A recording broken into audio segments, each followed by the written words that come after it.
I haven't slept for 3 days. I feel my eyes growing heavier, my eyelids ready to close so my mind can finally enjoy a few hours of sleep. But every time I close my eyes, I see his face.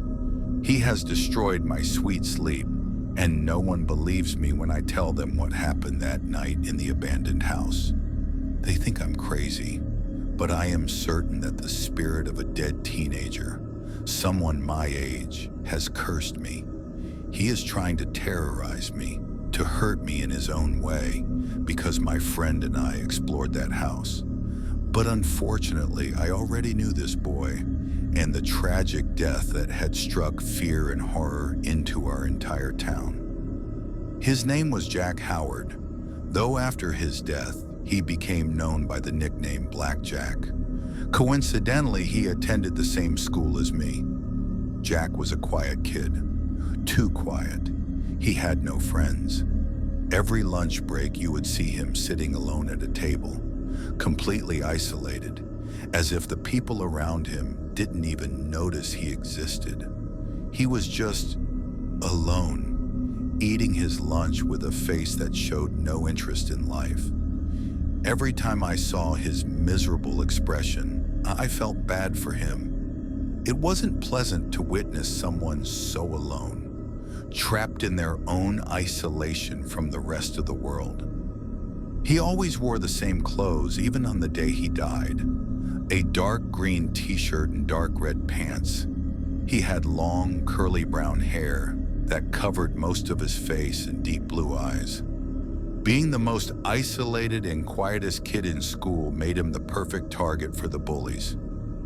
I don't think there was a single day when the bullies didn't harass Jack.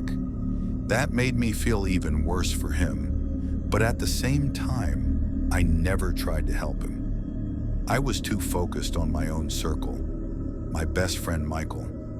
But honestly, I don't think any of us would have helped Jack. We would have considered it not our problem and stayed out of it.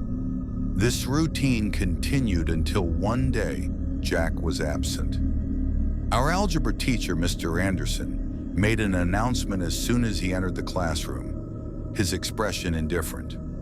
Students, Jack Howard will not be coming to school today or ever again. Last night, his house caught fire.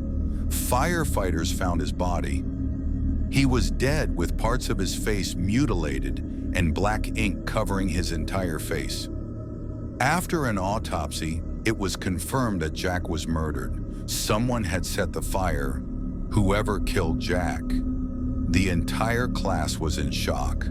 I felt a deep chill run through me. Who could do something like that to Jack? He never hurt anyone. He didn't deserve this.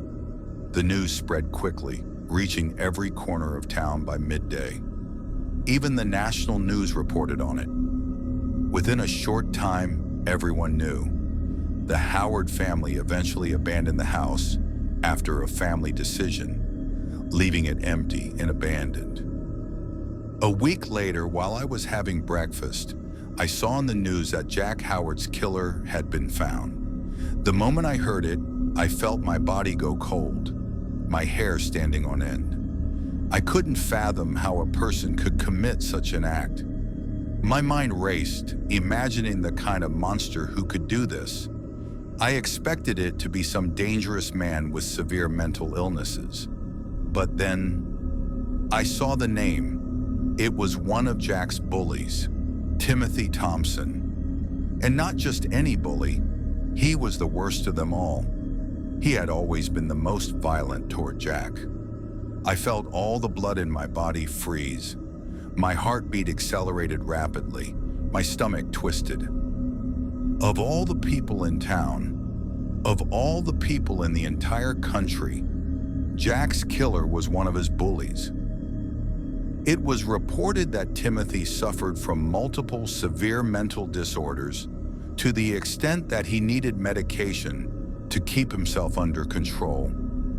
He had delusions of grandeur, psychopathy, even schizophrenia. He treated others with arrogance and cruelty, especially Jack.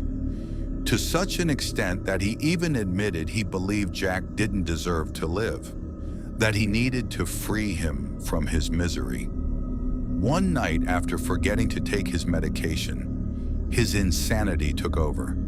His thoughts of murdering Jack became stronger until he finally acted on them. He went to Jack's house with a knife, a lighter, gasoline, and black ink. He set fire to the back door, broke a window with a rock, and climbed inside. He entered Jack's bedroom, tormented him terribly, and stabbed him multiple times until he bled out.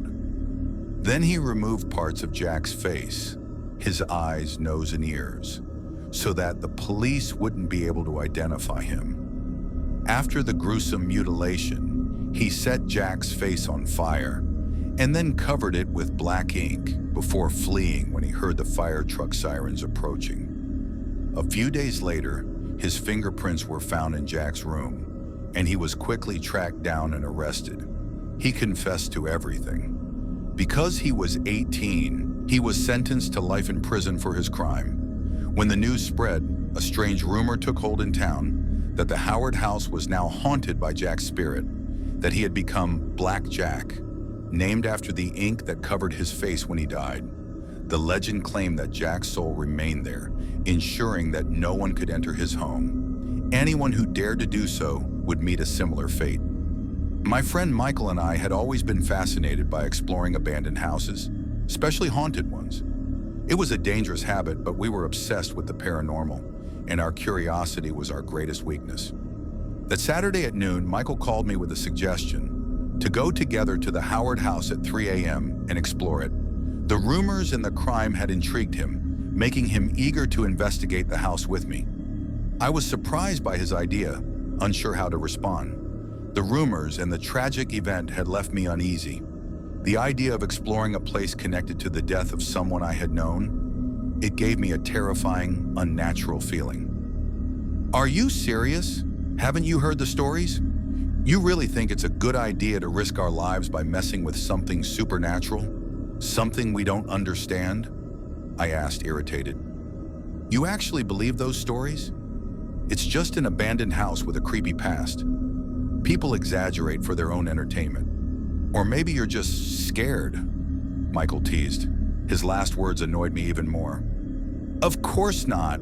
I just think it's stupid to tempt fate. I don't believe in the supernatural, but I also don't take unnecessary risks. Then prove it to me. Be there at 3 a.m. I was so angry at Michael's attitude that I agreed. Later, I regretted it, but I reassured myself. Nothing bad will happen. It's just an abandoned house, just like all the others we've explored. I told my family nothing about our plan. At 2:45 a.m., I quietly grabbed my gear and snuck out. When I arrived at the Howard house, I saw Michael already there. This time, he had professional ghost hunting equipment, as if we were going to upload our adventure online. When Michael finally got the door open, I felt a wave of fear wash over me, my hair standing on end. But I stepped inside after him, determined to keep my promise. I had no idea that stepping into that house would change my life forever.